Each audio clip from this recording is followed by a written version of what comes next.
Fala, Dev, beleza? Seja bem-vindo ao Programando Qualidade. Nesse quadro, eu falo sobre as estratégias, os desafios e as dicas para você melhorar a qualidade do seu código.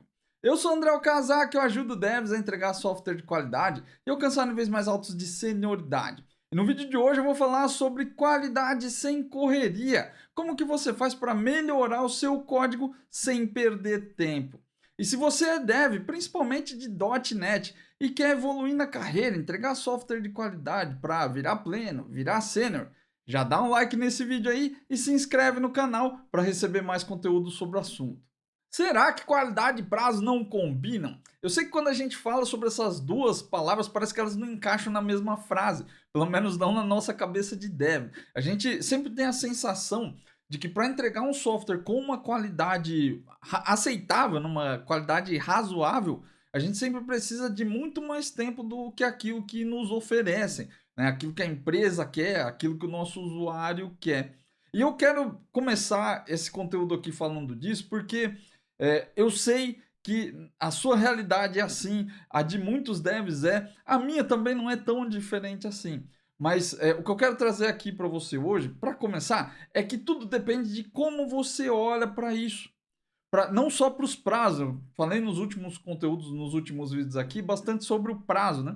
Mas dessa vez eu quero que você olhe um pouco mais para a qualidade, para a questão da qualidade. Depende de como você olha para a qualidade.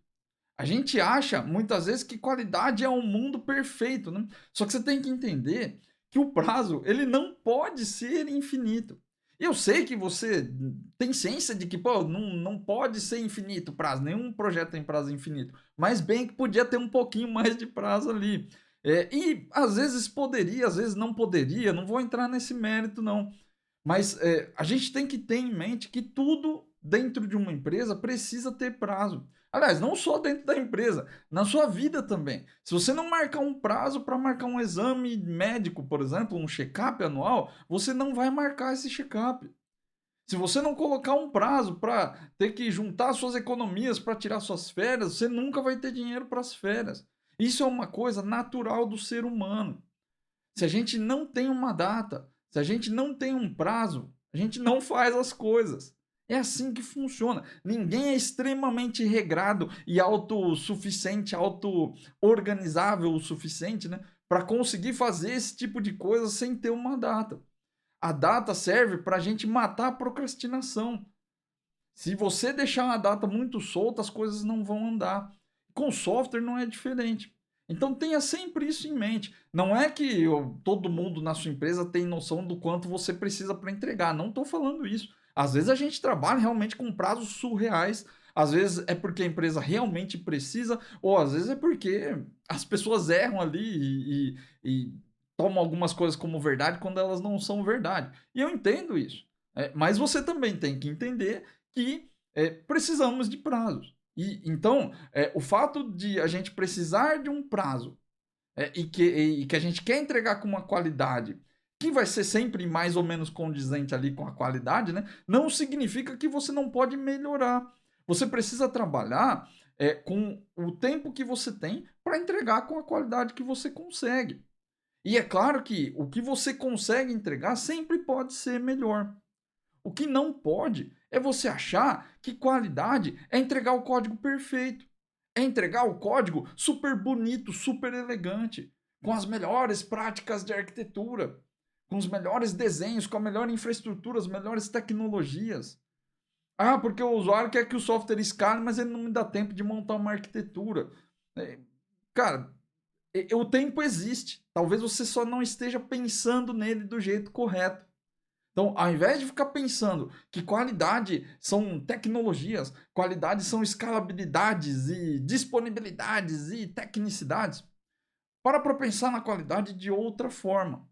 E aí, ou melhor, para pensar não, te convida a pensar de uma outra forma, né? E aí você pensa se você quiser ou não, mas te convida a pensar de um jeito diferente.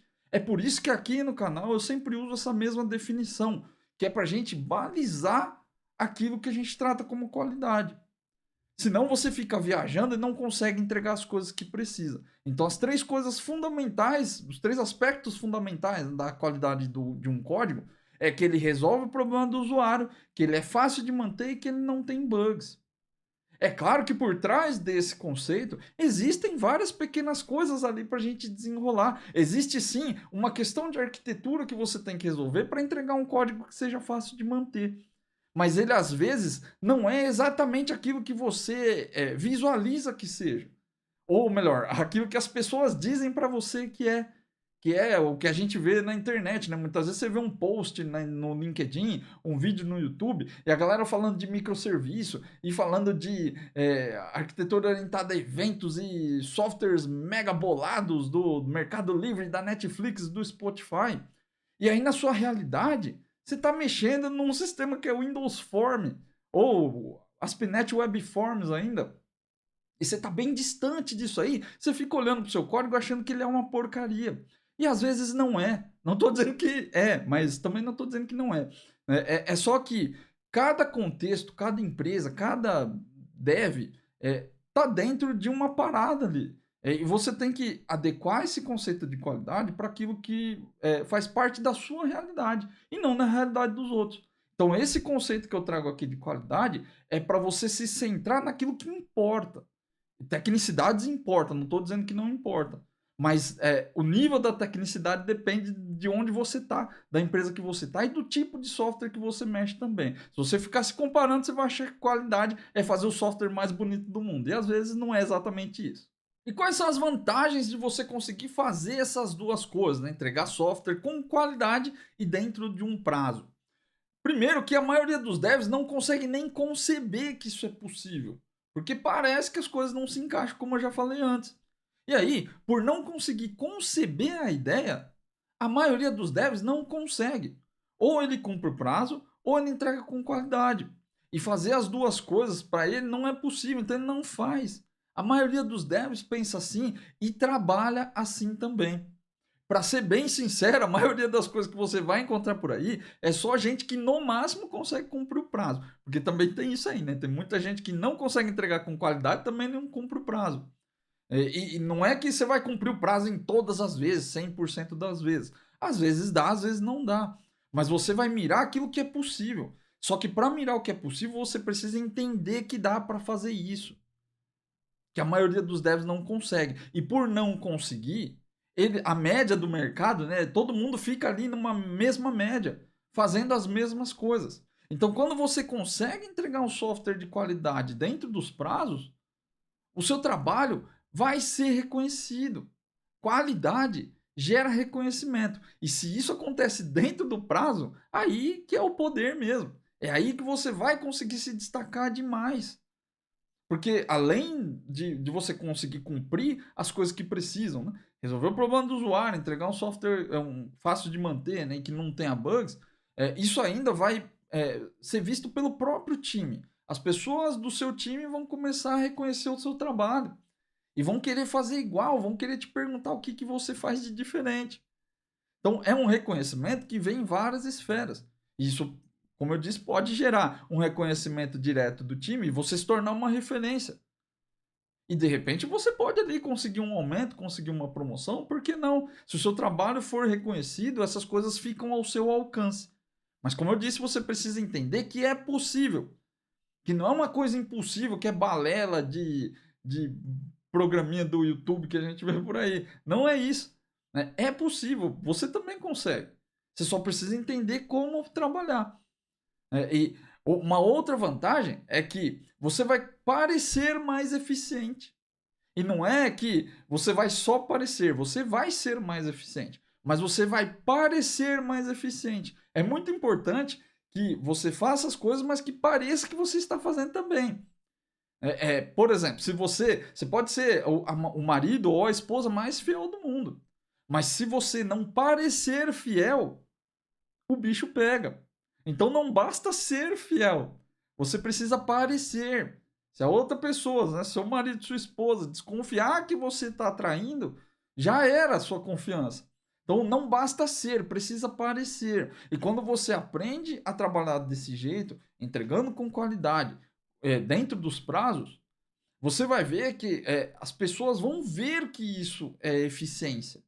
Vão ver que você trabalha de um jeito bacana, que você faz coisas boas, positivas, e que de repente você pode ensinar, ou que de repente você pode contribuir com o time. Então, vai fazer você parecer mais eficiente.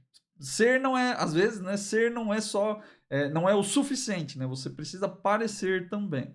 E aí, por consequência, se você for um dev mais eficiente, se você conseguir fazer essas coisas, você vai também trabalhar menos.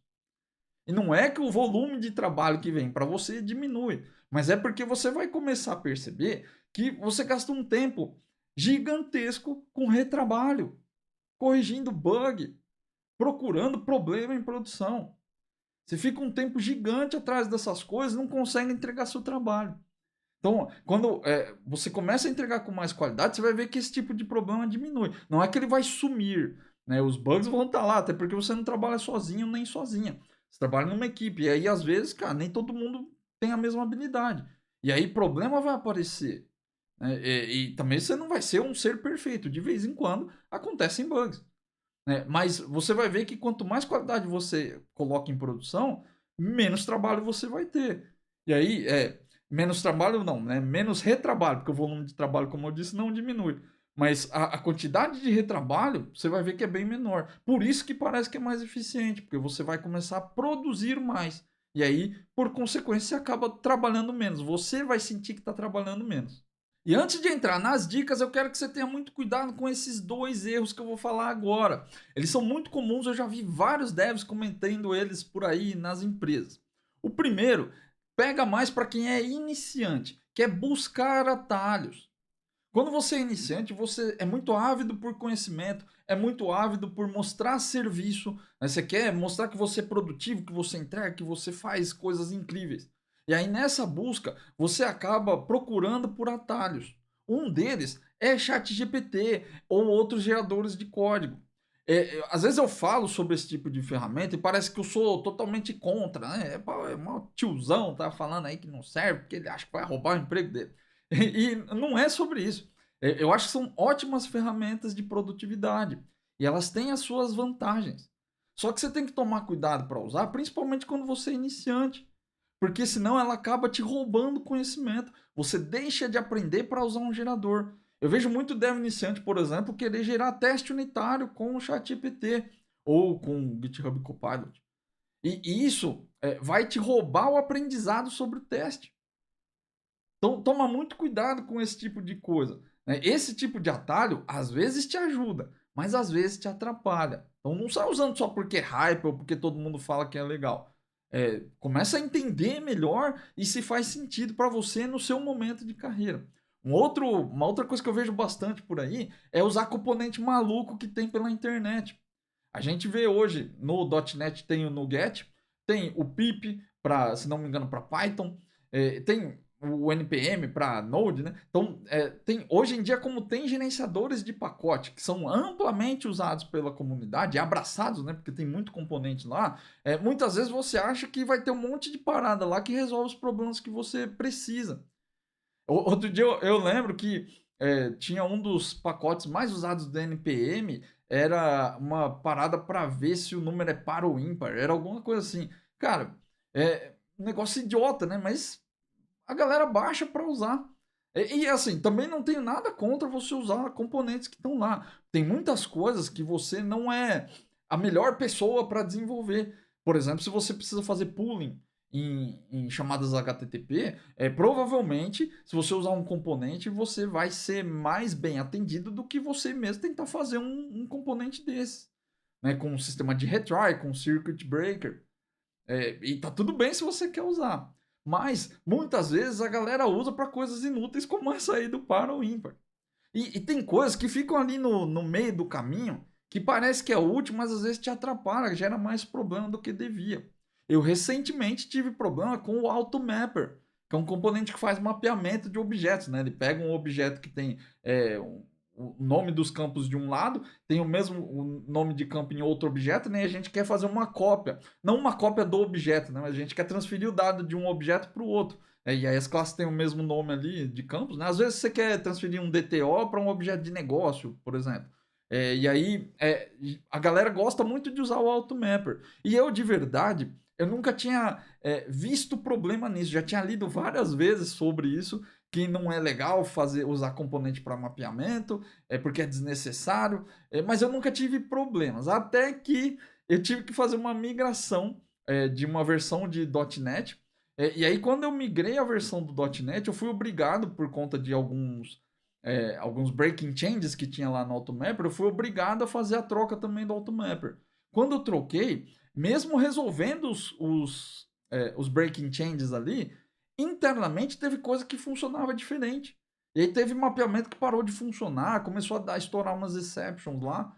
E aí eu tive que ir atrás da documentação do Automapper, entender como é que era. Aí eu descobri que não tinha teste de nenhum mapeamento, tinha vários mapeamentos mega complexos, que a gente acha que fazer um mapeamento é só pegar um objeto que tem o mesmo nome dos dois lados, né, mesmos campos, e beleza. Mas a galera não faz isso, eles mapeiam objetos diferentes, né, com campos diferentes, com estruturas diferentes. E era o que tinha lá na nossa solution. Então, não é que o Automapper seja um negócio terrível de usar.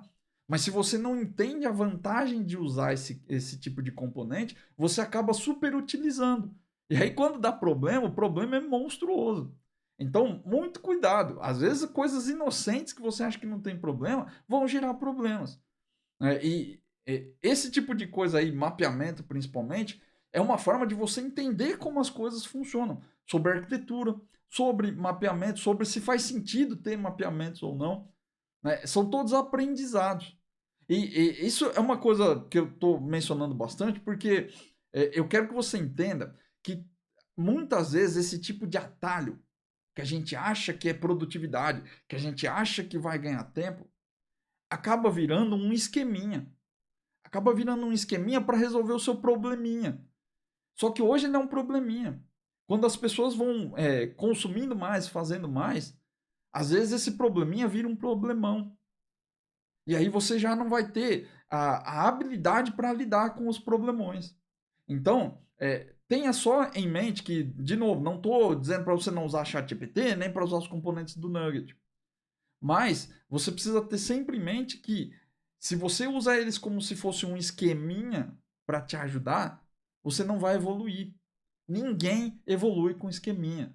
Se você quer evoluir, você precisa aprender. Então, buscar atalho muitas vezes vai te roubar a oportunidade de aprender e vai gerar problema. Parece que é mais rápido, mas vai te gerar mais problema, vai te consumir mais tempo. O segundo erro é um erro que está mais ligado a quem é mais experiente. Então, o primeiro é para quem é mais iniciante, o segundo é para quem é mais experiente. É que é achar que a solução dos problemas de código que você tem, de qualidade, é reescrever o software. Ou reescrever as classes, reescrever os métodos. Eu, por muito tempo, fui um desses devs que achava que toda hora tinha que reescrever. E, de novo, né, não sou contra também você ter que reescrever algumas coisas. Às vezes, não tem jeito. Às vezes você precisa reescrever para trazer qualidade. Porque do jeito que tá, não vai rolar. Mas muitas vezes, e repito, muitas vezes não é melhor. Muitas vezes não resolve o seu problema. E eu sei que às vezes você olha para aquele código e acha que tá uma desgrama lá e que não dá para trabalhar desse jeito. Mas acredita em mim, muitas vezes não vai resolver seu problema. Eu já gastei muitas horas refatorando código e que não deu resultado nenhum. Não somou nada. Naquele momento, às vezes até me ajudou, mas o tempo que eu gastei para fazer esse refactoring não retornou, porque eu fiz um monte de coisa maluca lá e ficou melhor. Não é que não ficou, mas o esforço não se pagou. Evita gastar muita energia em cima desse tipo de coisa, porque às vezes não gera resultado. E essa energia também se traduz em tempo, porque parece que você está ganhando tempo, mas muitas vezes você entra num buraco de minhoca lá que não dá para sair do outro lado depois. E aí você vai ficar com um bololô de trabalho que não termina nunca. E você não consegue entregar. Então você acha que está ganhando tempo, mas na verdade você não está. Então, muito cuidado com isso. Sei que não estou duvidando da sua habilidade técnica, né? Eu sei que você tem, sendo um profissional mais experiente, né? Você tem uma noção do que dá para fazer, do que não dá para fazer. Mas Na maioria das vezes, reescrever tudo não é a solução. Você pode reescrever partes diferentes, pode fazer várias coisas de outros jeitos aí. É o que a gente vai, uma das coisas que a gente vai ver nas dicas. Mas tenha sempre isso em mente. Achar que a solução é reescrever, geralmente gera mais problema do que solução. Toma muito cuidado, né? Se você resolver entrar nessa daí, você tem que ter ciência que às vezes você vai gastar muita energia e não vai dar resultado nenhum. Então vamos lá, 3 formas de melhorar o código sem perder tempo. A primeira delas, foque em melhorar as regras de negócio e os fluxos de negócio. As classes onde você concentra suas regras, sua classe de business, de negócio ou domain, e as classes de fluxos, que comandam o fluxo, os processos de negócio ali, né? E servem como cola para as classes de negócio, elas são as partes mais alteradas do software. Se altera uma regra, é lá que vai mudar. Se altera um processo inteiro, ou aparece um processo novo, é essa parte do software que muda. Você vai incluir uma classe, você vai alterar um método, você vai criar um método novo de fluxo. Essa é a parte mais alterada do software. E por ser a parte mais alterada, se você focar em deixar essa parte melhor, tecnicamente falando, não estou nem falando da parte de negócio, né? Mas se tecnicamente falando você trabalhar em cima desse código, deixar ele mais reaproveitável, deixar ele mais legível, com uma separação de limites de responsabilidade melhor, você vai colher muito mais benefício. Se lá tem mais alteração, é a parte do código onde você mais vai perder o seu tempo. Ou melhor, mais onde você vai investir o seu tempo. Pensa bem, na maioria dos projetos, todo mundo gasta um tempo fenomenal em cima da parte tecnológica da coisa. Se eu vou usar MVC, ou se eu vou usar Minimal API, ou se eu vou usar autenticação do Windows, ou se eu não vou, ou se eu vou usar Entity Framework ou Dapper, ou se eu vou fazer alguma outra parada maluca aqui com Kafka, com banco, ou com SQL, como que eu faço para conectar lá? A gente gasta um tempão com essa parada. E, assim, tem que demandar um tempo, né? É uma parte que exige um estudo também. Não estou dizendo que você pode fazer tudo de qualquer jeito lá, não. Só que proporcionalmente, você vai ver que na maioria das vezes a gente monta frameworks e monta estruturas e arquiteturas de projeto e padrões só para a parte tecnológica. E a parte tecnológica muda pouco. Quantas vezes você teve que trocar de banco de dados num software? Quantas vezes você teve que trocar de uma estrutura de mensagem para outra? Quantas vezes você teve que trocar o jeito de acessar os arquivos? É muito baixa a chance de você ter que mexer. Não é que isso não aconteça, porque eu mesmo já tive que fazer isso algumas vezes. Mas, proporcionalmente, isso não bate com a quantidade de alterações que existe na parte de regra de negócio e de fluxo de negócio. Então, se você focar em melhorar essa parte que cerca o negócio, que é o core do seu sistema, né, o centro do seu sistema, com certeza seu trabalho vai ser mais eficiente. Porque se você vai investir mais tempo trabalhando nessa parte aí, porque lá muda mais, né, as regras mudam mais, seu trabalho lá vai ser mais confortável. E eu sei que às vezes parece que é contraprodutivo, né? Porque, mas aí eu tenho que pensar em Unity of Work, eu tenho que pensar em padrões para ir no banco ou para acessar. Eu sei que isso é importante, mas para refletir o quanto de vezes que você já teve que mexer nesse tipo de coisa e o tanto de vezes que você teve que mexer na parte de negócio. A proporção não bate. A gente trabalha de forma ineficiente, essa que é a verdade.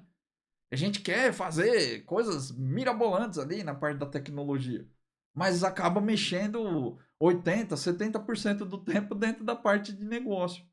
Inclusive, se você está mexendo mais na parte que vai no banco, por exemplo, provavelmente você está fazendo bobagem. Porque deve ter regra de negócio no meio das suas classes de repositório, suas classes de acesso a dados. Então, dá uma olhada nisso. Não estou falando para você acreditar piamente no que eu estou dizendo. Faz uma análise do seu caso. Você vai ver que o que eu estou falando bate com a sua realidade também, porque isso é normal. E é o que deveria ser mesmo. É assim, a gente faz software para atender um negócio. Então tem que ter mais código alterado na parte das regras de negócio. É natural.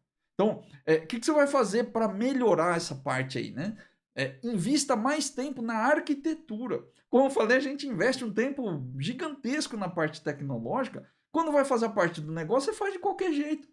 Ah, só cria uma classe aí, cria uma service, cria um domain, não sei o que, tá tudo certo.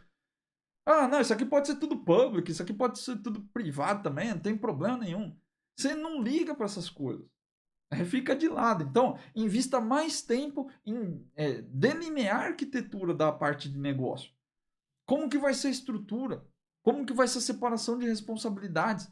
Que tipo de tecnologia você vai usar lá? Não tecnologia em si, né? Mas de repente você quer fazer uma separação com Mediator, por exemplo, com comandos e eventos, que é uma arquitetura bem bacana ali para você colocar dentro da sua parte de domínio. De repente, você quer usar use cases, que é o que a gente usa lá no Clean Architecture. Essa parte ela é muito importante, então investe nela. Outra coisa que a gente, cara, geralmente deixa de lado e faz de qualquer jeito, tratamento de erros. Como é que você vai subir um erro que sai do domínio para chegar na tela, por exemplo? Ou para chegar lá no seu endpoint de API?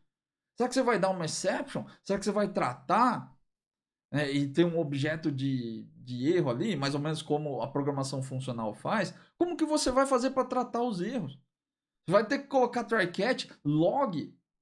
O que você vai ter dentro do domínio? Tudo isso é muito importante. Né?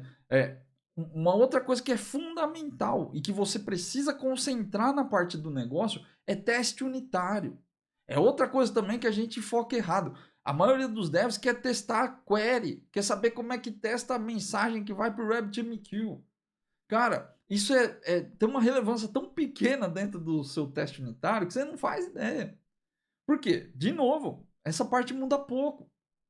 Então, a menos que a sua query tenha um monte de regra de negócio lá, ela não vai ser alterada com tanta frequência.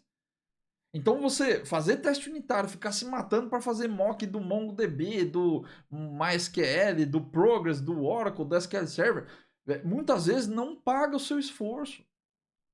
Não paga, porque muda pouco. Então, se for para concentrar seu teste unitário em algum lugar, se for para priorizar o teste unitário, prioriza na parte onde está a regra e fluxo de negócio. Porque lá o bicho pega, lá altera toda hora, lá as regras mudam, lá gera bug de negócio que é difícil de encontrar. Então, concentra seu teste unitário lá. E aí você vai ver que, concentrando arquitetura e teste unitário, a qualidade do seu código vai aumentar de um jeito absurdo. E é muito menos esforço do que você imagina. O grande problema é que você começa a fazer e aí depois a parte da regra de negócio vira um ninho de gato. Aí fica difícil. Você vai pegar um método de fluxo que tem 5.000 linhas, é difícil testar.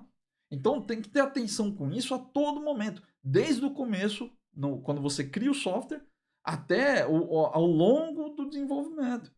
Foca a sua atenção de melhoria em regra e fluxo de negócio. Você vai ver que exige muito menos tempo e gera muito mais resultado do que você imagina.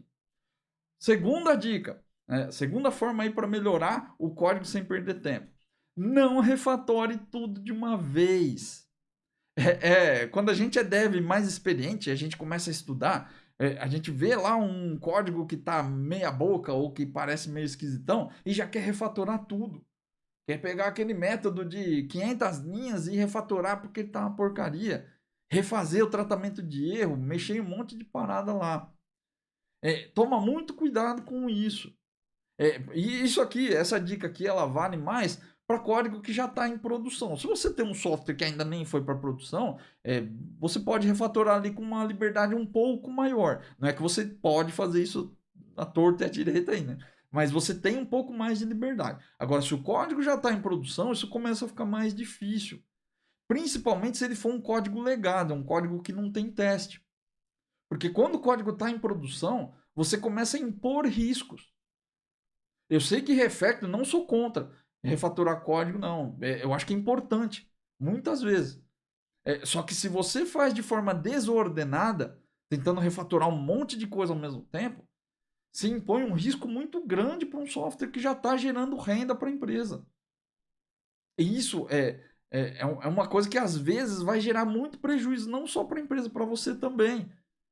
Eu já vi muito deve ser demitido porque tentou fazer um refactoring maluco, na maior das boas intenções, mas derrubou o software em produção. Porque botou um bug lá e todo mundo começou a reclamar. Um bug de negócio, que é pior, né? Não é nem um bug técnico. Já vi refactoring que detonou a performance também. A pessoa mexeu, remexeu, quando chegou em produção travou o banco. E essas coisas acontecem. A gente não está livre. Mesmo os melhores devs não estão livres disso. Então, tenta não refatorar tudo de uma vez. Na maioria das vezes, isso vai trazer mais dor de cabeça do que solução. O que você pode fazer, né? Ao invés de tentar refatorar tudo. Eu sei que dá vontade, eu já peguei código terrivelmente ruim e já tentei refatorar ele. Eu já fiquei na mão também, já comecei a refatorar, depois não consegui terminar, tive que voltar atrás porque ficou complexo demais, ficou arriscado demais. Então tô te trazendo aqui uma experiência de campo de batalha, coisas que eu faço e que eu já fiz e que eu já tive problema. Então, esse é um erro muito grande que vai te trazer muito, pode te trazer dor de cabeça, né? Não é que vai, mas pode trazer muita dor de cabeça. Então, o que eu posso te passar de dica aqui é refatore só aquilo que você vai mexer. Não fica se matando em mexer tudo que você vê. Se você vai fazer uma correção num determinado lugar, você pode refatorar, desde que você refatore só o ponto que você mexeu. Não fica espalhando as suas alterações, porque o ponto que você mexeu vai passar por teste com certeza. Seja seu, ou seja de um usuário ou de um cliente que faz homologações, que faz testes de aceitação. Alguém vai te ajudar a testar esse cara. Não depende só de você. Se você sair espalhando alteração por um monte de lugar, você está indo por conta e risco. E aí, esse tipo de atitude, né, evita impactos desnecessários. Você não precisa gerar impacto em um monte de lugar ao mesmo tempo. Se você está fazendo uma alteração que vai passar num ponto, refatora aquele ponto. Se você vai mexer no fluxo de negócio inteiro, não tem problema. Aí você pode refatorar o fluxo inteiro. Mas para no fluxo, não sai alterando um monte de coisa lá. Ah, não, vou alterar esse ponto aqui, aí ele é consumido por um outro método, num outro processo, nesse outro processo. Cara, isso é receita da treta. Vai dar ruim. Então, não fica fazendo alteração aleatória. Eu sei que dá vontade, que você está fazendo na boa vontade, né? Mas não te ajuda. Vai por mim, vai dar problema. Então, refatora só onde você vai mexer. Passou por ali, deixa melhor. A regra do escoteiro, né? Passou pelo lugar, deixa melhor do que estava. Tá tudo certo. Se você não passou no lugar, não fica mexendo porque vai dar problema. Outra dica que eu posso te passar: teste unitário para fazer refactoring é quase que obrigatório. Então, se você está fazendo um método novo, um código novo, faça teste unitário nele. Porque se alguém precisar refatorar, ele vai conseguir fazer isso com segurança. Agora, se você quer fazer um refactoring num código que não tem teste unitário, aí você precisa ter ou coragem ou teste unitário. Se você não tem nenhum dos dois, é melhor não fazer. Então, muita gente só tem a coragem, né? Quer mexer ali, faz e vai com a cara e com a coragem ali para produção. Eu não gosto de fazer isso. Se eu for refatorar alguma coisa, não que eu vou alterar uma regra simples ou alguma coisa do tipo, né? Mas claro que sempre que pode, sempre que eu posso, né? Eu faço um teste unitário. Mas se eu for fazer um refactoring muito grande, né, que ele muda a estrutura do código, eu com certeza vou fazer teste também no que já estava lá. E aí, o que você pode fazer? Você não precisa fazer um teste monstruoso, uma análise de requisito para entender por que a regra está lá. Tá? Nesse caso, não precisa. Teste de refactoring é teste de cobertura. Você vai fazer um teste que cobre as regras que já existem, sem questionar se elas estão certas ou não. Se ela foi feita daquele jeito, existe um motivo. Está em produção, está rodando, está funcionando, deixa do jeito que está. Então você faz um teste unitário que cobre o que existe e aí você refatora com segurança. Porque o teste unitário vai te falar se o que você alterou descaracterizou o funcionamento anterior. E aí você consegue fazer com segurança. Então, teste unitário para refactoring é obrigatório, beleza? E a terceira dica tem a ver com organização, a forma como você trabalha. Termine as coisas. Não deixe pontas soltas no seu trabalho. O que eu chamo de deixar pontas soltas, né? É quando você começa a fazer vários pedaços do trabalho de uma vez só. Isso é muito comum quando você está fazendo suas alterações com o debug ligado. A galera liga o debug, starta a aplicação e quer ficar alterando um monte de coisa ao mesmo tempo. Você vai lá, mexe na tela, aí passa um pouquinho de tempo ali, você mexe numa query, depois você volta, altera a tela de novo, aí você volta lá, vê que tem um erro na regra de negócio, altera a regra de negócio.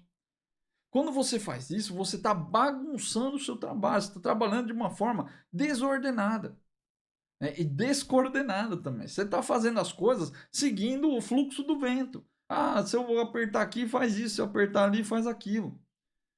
Trabalhar desse jeito é muito difícil. Isso tem a ver com a forma como a nossa mente trabalha.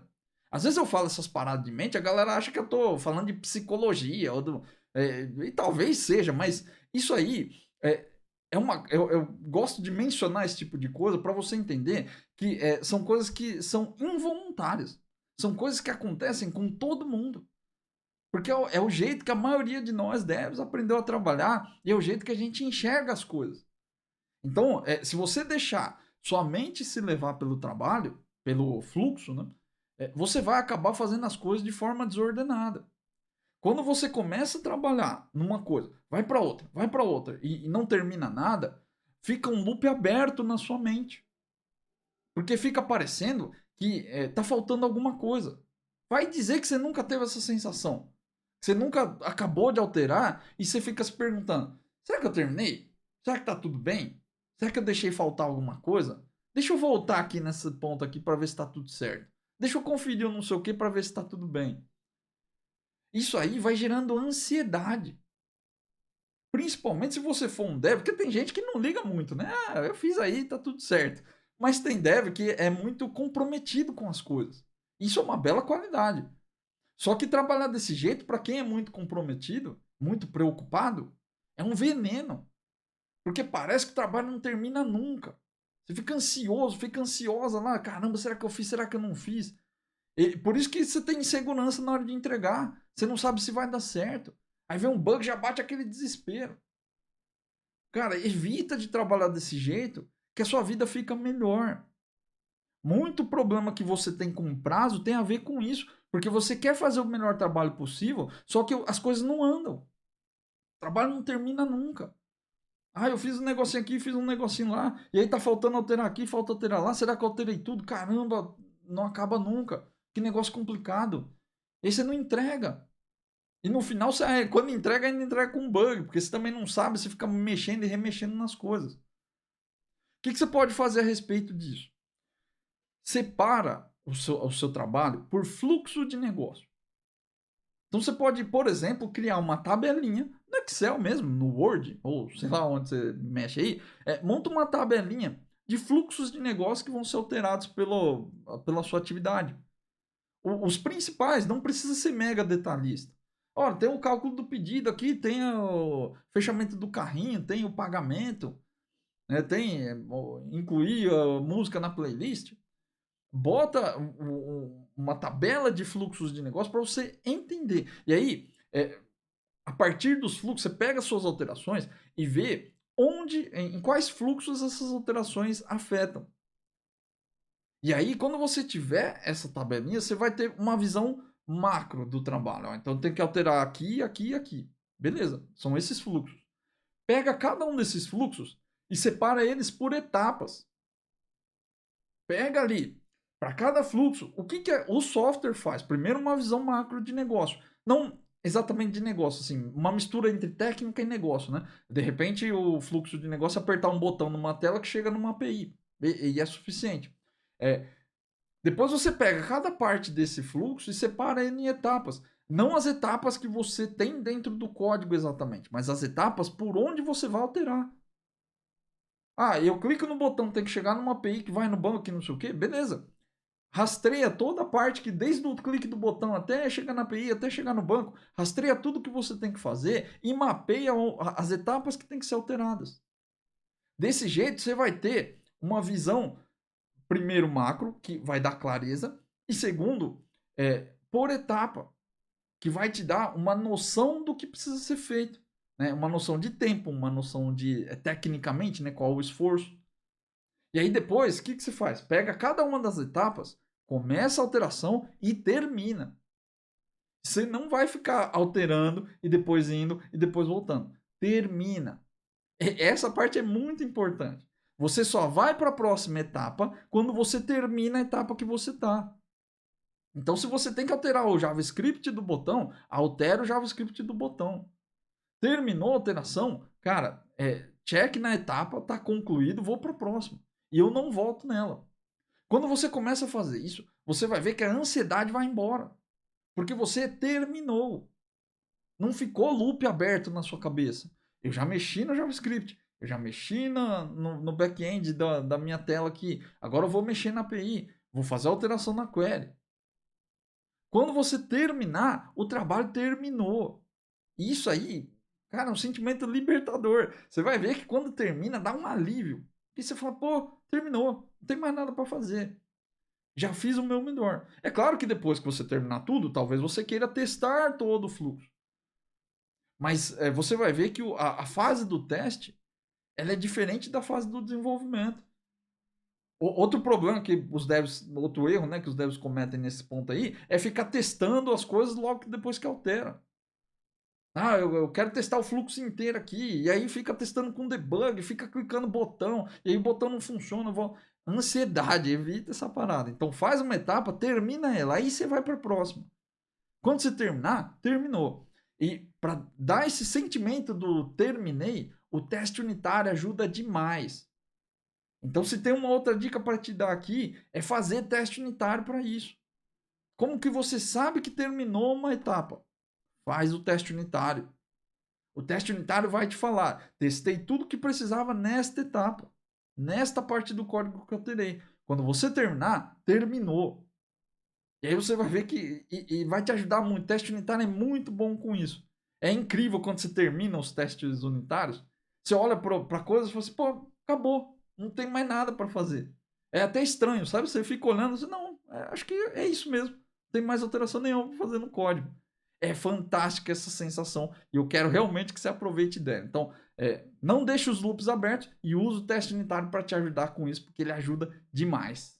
E para finalizar, eu quero que você coloque esse conhecimento em prática. Conhecimento que você só absorve não vai te ajudar em nada, mas se você começar a praticar, você vai começar a ver resultado e colocar essas coisas aqui em prática vai te ajudar com isso. Você vai começar a ver que o conhecimento realmente entrou na sua cabeça que serviu para alguma coisa. Né? Aí é um tempo bem investido que você tem que ficar aqui comigo nesse conteúdo.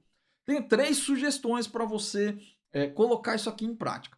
Não precisa colocar as 3 sugestões em prática ao mesmo tempo na mesma atividade. Você pode fazer uma coisa em cada atividade separadamente. Se você quiser fazer as 3, se couber as 3, tá bom, mas faz uma de cada vez. Você vai ver que fazer as coisas em baby steps, né, coisas devagar, ali com calma, traz muito mais resultado, porque você faz, absorve, né, vê o resultado e aí você consegue fazer mais. Né? Vai fazendo, vai melhorando, vai adicionando coisas. Primeira coisa que você pode fazer é dividir uma alteração, sua próxima alteração, sua próxima atividade, em fluxos e depois em etapas, como a gente já falou aqui. Então, pega uma das suas atividades, a próxima de preferência, e divide ela. Dá uma olhada nos fluxos de negócio. Se você não sabe quais são os fluxos, lista eles. Coloca uma lista lá e marca, vai dando um X lá em todos os fluxos que você vai mexer. Depois você pega cada parte desse fluxo, divide ele em etapas.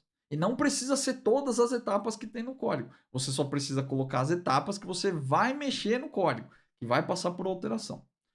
Segunda coisa que você pode fazer, pega uma regra de negócio ou um fluxo de negócio que seja pequeno e tenta melhorar a arquitetura dele. Melhora tudo. Faz teste unitário, tenta ver se dá para fazer um refactoring para deixar ele mais reaproveitável. Eu falei para pegar uma regra de negócio porque geralmente regras de negócio são mais atômicas, né? São coisas menores. Se você for pegar um fluxo de negócio, pode também, mas não pega um fluxo muito longo, porque se você pegar um muito longo, provavelmente você não vai conseguir fazer. Você ainda não tem habilidade, né? E nunca praticou isso aí. Então, faz devagar, né? Pega um negócio pequeno ali que vai ser mais fácil. Então, de preferência, uma regra ou várias regras, né? Se for o caso ali. E tenta melhorar, tenta colocar uma arquitetura melhor, um desenho melhor, um tratamento de erro, teste unitário, tenta fazer isso aí. E a terceira coisa que você pode fazer é que antes de fazer um refactoring, se a sua atividade exigir um refactoring, você cobre ela com testes. Pega ali o seu método que você vai refatorar, cobre o método todo com teste antes de fazer um refactoring. Você vai ver como é legal fazer refactoring num código que tem teste. Se você não tem o hábito de fazer teste, né? E seu time também não tem, muitas vezes você vai pegar um código que é zerado, né? Que não tem teste nenhum. E aí você nunca sentiu como é fazer um teste desse, né? Fazer um refactoring com teste. Então, faça um teste unitário de cobertura. Cobre tudo que tem lá. Depois você refatora. Você vai ver que é muito mais fácil refatorar quando tem teste. E aí talvez você pegue até gosto por fazer teste unitário e vai querer fazer mais. Beleza? Eu espero que esse conteúdo tenha te ajudado. Se ele te ajudou, deixa um joinha e deixa um comentário aí também para me dizer se você curtiu essas ideias aqui, essas dicas que eu te passei aqui hoje. Se você conseguiu colocar essas coisas em prática e gerou resultado, deixa um comentário aí nesse vídeo para eu saber. E se você realmente gostou do conteúdo e te ajudou de verdade, compartilha ele com mais devs para que a gente tenha cada vez mais pessoas entregando software de qualidade por aí. Beleza? Um grande abraço e até a próxima.